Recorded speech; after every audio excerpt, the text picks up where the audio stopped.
Hi, you're listening to the Strings Attached Music Podcast, direct from Austin, Texas. Who is Strings Attached? We are a string-based ensemble that presents concerts and collaborations with local singer-songwriters here in Austin, Texas, like Eliza Gilkison, Slade Cleaves, and beyond, national singer-songwriters. We've worked with Pearl Jam, P. Diddy, been on Austin City Limits, and we encourage you to pass the word, share our music. You can get 3 free downloads right now. Music does the best talking and shows what we do. 3 free downloads at stringsattachedmusic.net right now. That's stringsattachedmusic.net. We take classic rock, blues, folk music and reimagine it with jazz inflections, new arrangements, new ideas, and keep this music alive that we love. We also present the original music of our players in the ensemble, so we encourage you to fully explore what Strings Attached has to offer from whatever part of the world you come from. We want to know. Send us a line. You can check us out online at stringsattached.org.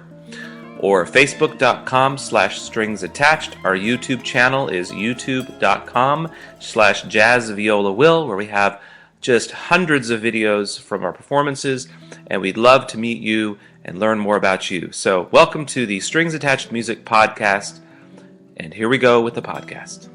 Austin Music Venues of the Past. Ever wake up in the morning and realize how different your life is than, say, 24 years ago? This morning, as my 2-year-old continued to sleep next to me, I closed my eyes and images of performing my own composition, Bob and Dave, with the Creative Opportunity Orchestra appeared. Was that really almost a quarter century ago? I immediately thought, why couldn't I do things like that now? This show of the past was filmed in the old Austin City Limits studio at UT and was never released as far as I know. Creative Opportunity Orchestra was led by the late Tina Marsh, that performed concerts of original jazz music by its members starting way back in 1980. 18 years later, after that Creative Opportunity Orchestra performance, I would return to the Austin City Limits studio to perform on the very last ACL filming there with Pearl Jam. My first guitar teacher invited me to hear CO2 at the Paramount Theater around 1982 when Rock Savage was drumming for them. In that band were 2 early musical mentors of mine, Martin Banks and Alex Koch. Martin and Alex were key figures in my jazz past, a past that started when my dad opened a used bookstore at 4th and Lavaca called Paperbacks Plus in 1979. Here are some memories from those days. My dad would take me to Piggy's on Congress, which would later become Manuel's. I would go to jazz jam sessions and poetry readings inside the bookstore. Michelle Schacht would play late into the evening on the walkway, and members of Passenger, including the late Mambo Johnny Trainer, would perform regularly at the upstairs jazz club called Piggy's. Later, an underground punk club opened up in the basement of the bookstore on weekends called Voltaire's Basement. On other nights, we'd take a long walk through downtown over to Symphony Square to hear the Mitch Watkins Group playing original burning jazz fusion with Paul Ostermeyer, Steven Zirkle, and James Fenner. Lucky for me, I got to have Mitch Watkins perform with Strings Attached a few times, and Zirkle naturally came on board with me years later and has been a family member for over 25 years. This was the Austin music scene before South by Southwest or ACL was even an idea. Downtown was the epicenter of the music scene, and the warehouse district was filled with aging warehouses, some on the edge of being condemned. There was also, earlier, way back before the 80s, the Armadillo World Headquarters, Soap Creek Saloon, El Arroyo, Chance's, the Caucus Club, and too many more I can't recall.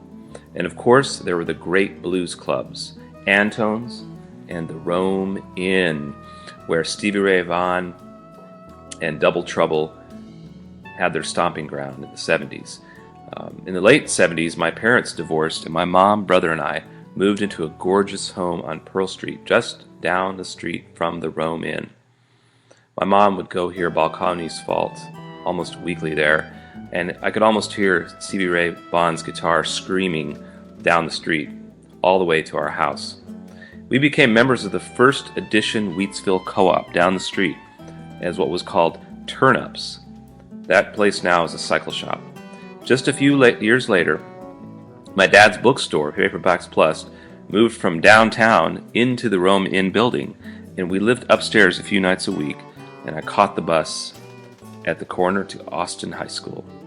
Larry Monroe, Paul Ray, and John Ailey ruled the radio on KUT in the small studio. Those were the days of an easy, laid-back Austin. Oh, and Antone's was just around the corner, too, a few years later, and my jazz trio would play there. And I remember a night hearing the great solo blind pianist Marcus Roberts play to a packed house at the Antone's, just right around the street. Those were good times. I wonder what the rent would be now at the home on Pearl Street now. As we get older, it's so easy to be seduced into long sessions of thinking about the past. And I'm generally one who wants to focus on the now. But the fact remains, we are in a different place than our early 20s. At that point, what did you have to look back to? Your years as a child that we all so wanted to get over so we could get on to the freedoms of adulthood. I say let's open our eyes now, get up, and make the best of what is now. Be present and make more great memories. So what do you remember about Austin music venues of the past, and what new Austin venues should I visit now?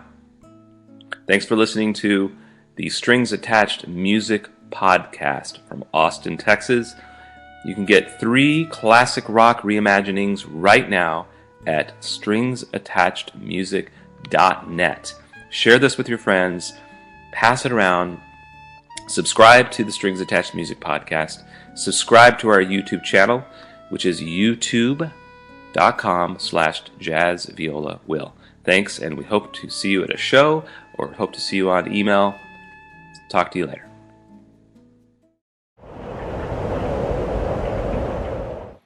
Hi, this is Will Taylor. Thanks so much for watching the video. For 3 of our latest free downloads, check out stringsattachedmusic.net. That's right, you can get 3 of our latest free downloads right now. Head on over there, stringsattachedmusic.net. And if you're interested in supporting independent musicians like us, please make a comment below, share this video, pass it around to your friends, let your friends know about our music, and you can help an independent musician be successful, such as Strings Attached. Thanks a lot, and we hope to see you over at stringsattachedmusic.net.